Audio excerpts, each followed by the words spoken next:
c'est avec grand plaisir que j'accueille les deux mêmes belles voix que vous venez juste d'entendre ici sur les ondes d'Envol. Brigitte Cutin et Océane Yao d'Info Justice. Bonjour à vous deux. Bonjour Caro. C'est le fun de vous accueillir ici dans les studios d'Envol 91 FM. Bienvenue encore une fois. J'espère que ça se passe bien de votre côté jusqu'à maintenant. Pas trop occupé à Info Justice?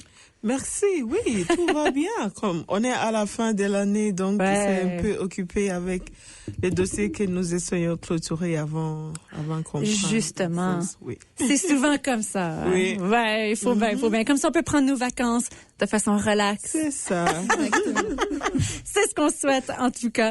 Eh bien, je vous remercie d'être ici aujourd'hui pour une autre chronique d'Info Justice. Parlons droit. Aujourd'hui, justement, on est de retour pour parler d'un sujet qui touche directement la vie des familles et des enfants. Alors, je l'avais mentionné tantôt, mais racontons ensemble de quoi il s'agit comme thème aujourd'hui. D'accord. Donc, aujourd'hui, on va parler du processus juridique qui permet à un enfant de devenir un membre permanent d'une famille. Donc aujourd'hui, Caro, comme tu l'avais mentionné tout à l'heure, on va parler de l'adoption. Oui. Et c'est la loi sur l'adoption qui encadre le processus de l'adoption. Et cette loi-là insiste sur un principe fondamental qu'on va retenir aujourd'hui, et même après cette chronique d'ailleurs, c'est l'intérêt supérieur de l'enfant. Ouais. Donc, concrètement, parlons de qu'est-ce que c'est la loi, l'intérêt supérieur de l'enfant. Oui, donc au fait, il s'agit d'un principe juridique qui est à la base de toute situation et décision en droit de la famille qui concerne les enfants. Mm-hmm. Et concrètement, cela signifie que chaque décision prise dans le cadre de l'adoption ou qui concerne un enfant doit être guidée par ce qui est mieux pour cet enfant-là. Oui, tout à fait. Est-ce qu'il existe des critères précis qui permettent de déterminer ce que représente l'intérêt supérieur de l'enfant dans le cadre de l'adoption? Oui, Caro, en fait, il y a plusieurs critères. Et là, en fait, la loi sur l'adoption prévoit, par exemple, la sécurité de l'enfant, la possibilité d'établir une relation parent-enfant stable, le besoin de continuité et la nécessité d'une relation permanente avec le moins d'interruptions possible. Mm-hmm. Et aussi, on peut tenir compte de son patrimoine culturel, par exemple, comme linguistique, racial, religieux, etc. Oui, exactement. Donc, c'est vraiment dans le meilleur intérêt de l'enfant. Oui. Si on veut imaginer qu'une personne se sente prête à accueillir un enfant dans sa vie à travers l'adoption, quelles sont les conditions de base pour pouvoir adopter au Manitoba? En fait, pour pouvoir adopter quelqu'un au Manitoba, il faut résider premièrement ici au Manitoba et avoir au moins 18 ans. Donc, on peut être célibataire, on peut être marié ou en union des faits, avec ou sans enfant, peu importe l'origine ou les gens. Donc, c'est la base. Toutefois, il y a d'autres critères additionnels qui peuvent s'ajouter selon les types d'adoption dont il s'agit. Mm-hmm, oui. Mm-hmm. Maintenant, est-ce qu'il y a une nuance ici lorsqu'on utilise le terme adopter quelqu'un au Manitoba au lieu d'adopter un enfant?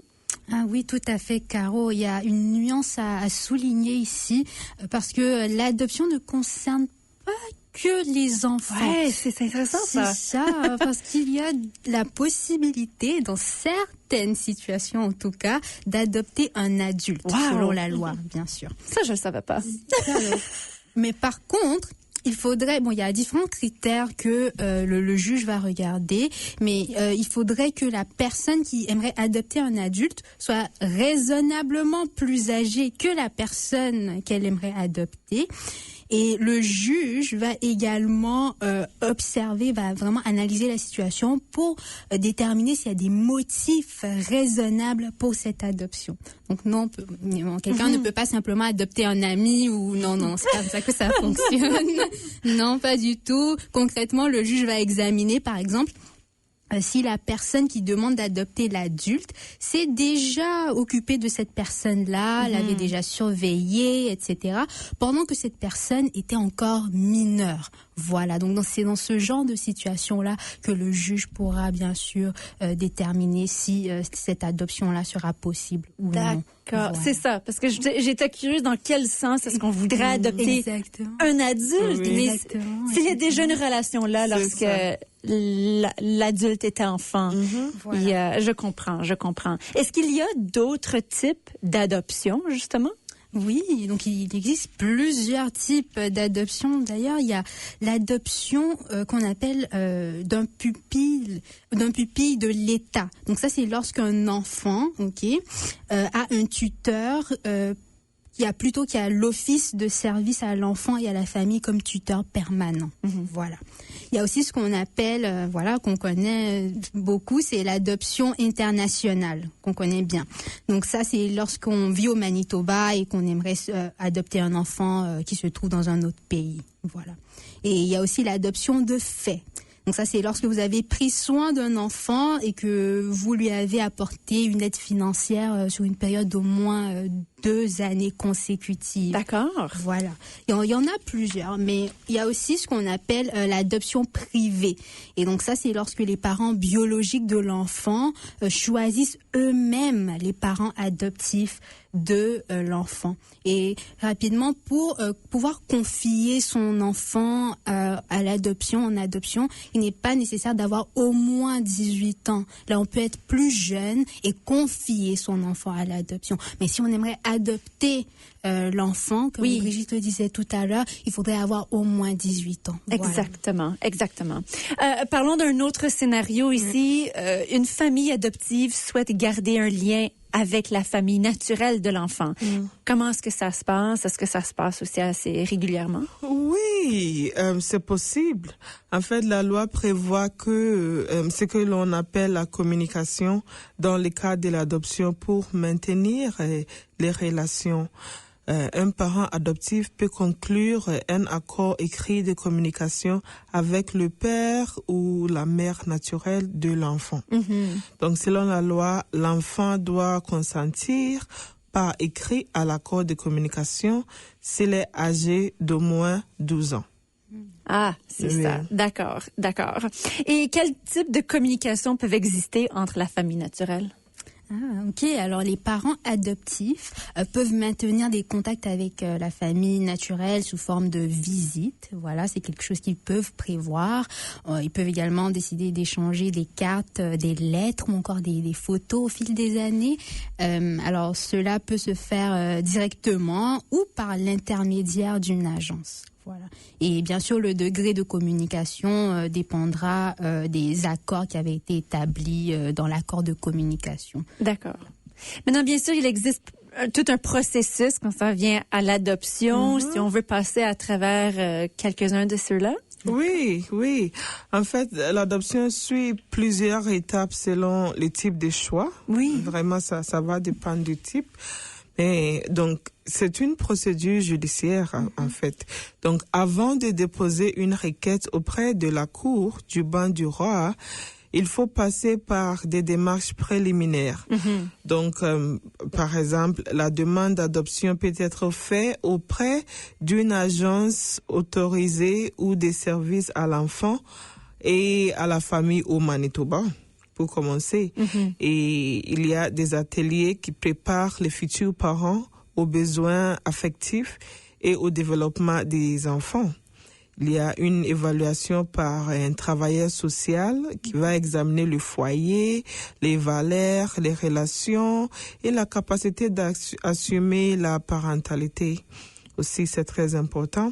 Et il y a des documents comme rapports médicaux, état financier, vérification policière et des recommandations complète les processus, donc tout ça. Mais faut vraiment être prêt, préparé. Vraiment, oui. C'est un processus très très complet. On veut s'assurer que les parents savent dans quoi ils s'engagent, de quoi il s'agit. Absolument. Il faut qu'on ait les moyens de prendre soin de l'enfant aussi. Donc c'est pas pour tout le monde nécessairement. Ça veut pas dire que tout le monde ne se ferait approuvés même pour l'adoption. Oui. Ouais, c'est ça. Donc, que faudrait-il retenir aujourd'hui de ce qu'on a déjà discuté par rapport à l'adoption ici au Manitoba? Oui, donc on peut retenir aujourd'hui que l'adoption est avant tout une démarche juridique qui prend en compte l'intérêt supérieur de l'enfant. Voilà, à chaque étape. Et ce processus-là a pour objectif de donner une vie stable à l'enfant. Et l'adoption crée non seulement un lien juridique avec l'enfant, mais elle crée un lien affectif. Il faut retenir ça. Un lien affectif durable avec l'enfant et sa nouvelle famille. Ouais, tout à fait. Et s'il y en a qui ont des questions, comme toujours, ils peuvent contacter InfoJustice. Oui, tout à fait. Donc, oui, donc si vous avez des questions sur le processus d'adoption ou encore sur d'autres enjeux juridiques, n'hésitez surtout pas à venir nous voir à InfoJustice Manitoba au 614 rue des Meurons et nous sommes ouverts du lundi au vendredi de 8h30 à 16h30. Nous sommes là pour vous accompagner.